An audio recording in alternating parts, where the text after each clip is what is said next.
திருப்பரங்குன்றம் அழகிய முருகா தீராவினைகள் தீர்த்திட வேண்டும்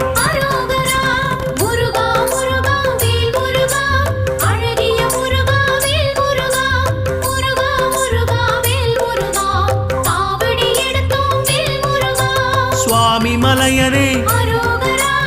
ஏரகத்திரைவா அப்பனுக்கு பாடம் சொன்ன ஆறுமுகவேலா